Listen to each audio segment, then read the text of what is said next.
boy.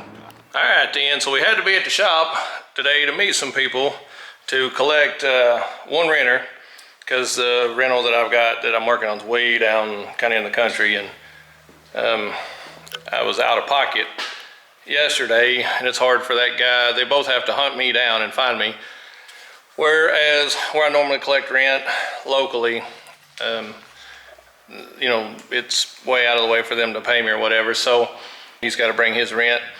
And then the guy that's got the little Isuzu Hombre truck and the Honda Civic, they got two cars from me. Well, they make their payment every other week, and so they're both going to pay. So I had to be here today.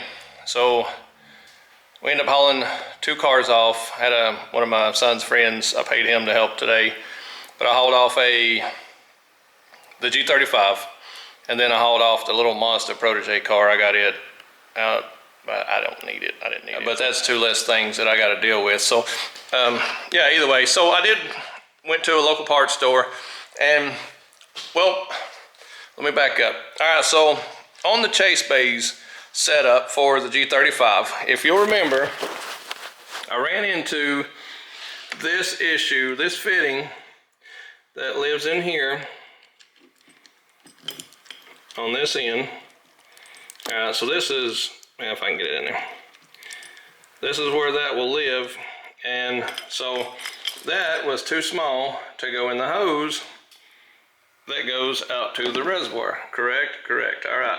So what I come up with, I went to my local parts store here, and there's a guy, older gentleman, works there that's pretty crafty at stuff like this. So we do away with that. Now he's going to get one that has this thread on it, the bottom one. All right, so it will thread in here. Well, and it will go from a 4, that's a 4AN, to a 8AN, and then we add that on. So this will actually go from a 4 to an 8, and then my hose will connect here on top of this, and then that will connect over there. So we'll go from a 4 to an 8 AN fitting. And once we do that, we'll be in business. So that'll be in the morning. So I'm gonna go ahead and clean my hose and my reservoir out. I didn't do any of that because I didn't know if I was gonna be using this hose. But I know for sure I am gonna, you know, retain this hose and my stock reservoir, and we'll be ready to pick back up on this install. That will give us an extra fitting to use down the road if we need it. And I think it was only like, let's see, the two fittings I needed was this fitting and the 4 to an 8. I think it's $17 for both. I mean, it's not horrible, but I did order the chase bays. I called them and they got a fitting that goes here to the actual reservoir it goes on. Well, they were out of stock of one or the other. I don't know if it was the fitting or the reservoir itself. So they couldn't send me the reservoir that I actually add back, you know, which I didn't want one actually low like that. I would rather had it up high where this thing lives, which is what I prefer.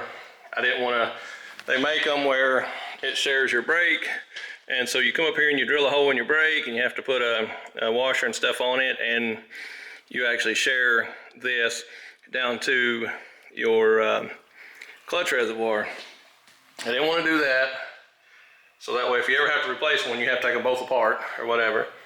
So I opted to just find, you know, like say a 4 to an 8, hook this deal on, and then hook back to my regular reservoir and hose. So that'll remedy that. That should be here tomorrow, and we'll be back on this thing. The 335 ECS tuning. I don't know what the delay was. There was a delay in the shipping. I don't know if it's the Rona or whatever. I don't know what the deal is, but they ended up taking a little longer on the fitting. It shipped yesterday, so maybe tomorrow it may be in. So that fitting for that will be in tomorrow. The fitting, this thing will be in maybe sometime. It may have come in today. I don't know really. But if it did, I'll be able to pick back up on that tomorrow.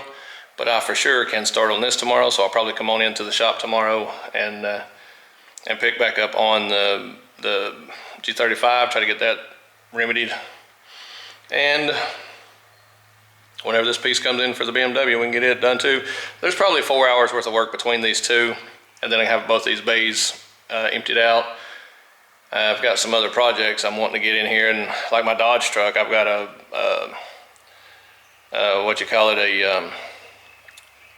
power steering leak, and on those, I guess it's called hydro boost or something. I found out, I don't know, but I don't know where it's leaking or anything yet. But on those, it's like if you've ever had a serpentine belt pop off, and it feels real hard to steer where your power steering's not being ran, and then you lose your brakes. Like you lose everything. It's kind of funky feeling trying to drive. Well, with the power steering fluid, once it leaks out, you don't have steering or brakes. So it's kind of awkward. I didn't know that power steering affected the brakes, which it does. So I need to get it remedied so I can drive that again, get my Dodge truck. That's what I used to drive every day. So still got some things to get to. I'd like to get started on some of this. I didn't plan on either one of these having issues or going through this with either one of these cars. I'm pretty excited about the 335i, getting it back on the road, getting it cleaned up, because my dailies hung up. Not that I really needed it. I've been driving the forward working every day, or the rollback. But again, I still got the rest of these cars to knock holes in gas tanks and cut cats off and get them hauled out of my way to continue the whole transition of moving some of these cars out of my way and getting some different projects over to here from my house or whatever I'm working on. So, all right, so I'm waiting on a renter to come bring the rent money or whatever. No, he done came. I'm waiting on the guy to come pay his car payment. And I went ahead and broke open the timing set for the EJ25 out of the Subaru Outback. And this is all Greek to me. I don't have a clue whatsoever. But, you know, I got the old parts and the new parts kind of here figuring out everything. And so I'm going to go ahead and change the pulleys and stuff. The obvious stuff that's right here in front of me that I can figure out. I don't know how to do the timing just yet. I've got to sit down and figure out where the marks are and which way they go and all that before I set this up. But it looks like, honestly, I think the oil pump, you can remove it without too much trouble, I think. If that's the case, I may go ahead and change the oil pump while I'm right here. I don't, you know, honestly, I've been debating on just going ahead and getting a lower mileage motor, because this is a finance car. I do have it out, and if I can find one pretty reasonable price, I debated on finding maybe a wrecked one or something with a lower mileage, and maybe just changing the motor out. I'm still not sure that I'm not going to. Yeah, I don't know. So I'm still trying to figure out what I'm doing here. But either way, I'm gonna learn this motor a little bit. So I'm gonna go ahead and pull the water pump and the timing stuff off. Yeah, not really sure what I want to do just yet, but I'm at least gonna tinker with it, and if I feel confident when I'm done with it that the timing's right and the heads, I'm so on confidence on them. I've never installed them, but you have to do the crazy torque sequence, and I don't know that they're right, but I feel okay about them, but I don't feel great about it. So I don't know. It's a lot of work to take that motor out, put it back in, and get it set up, and not be 100% confident. So it's all new, and I think that comes with the territory of being something I've never worked on. So, yeah, let's figure out what we're going to do here.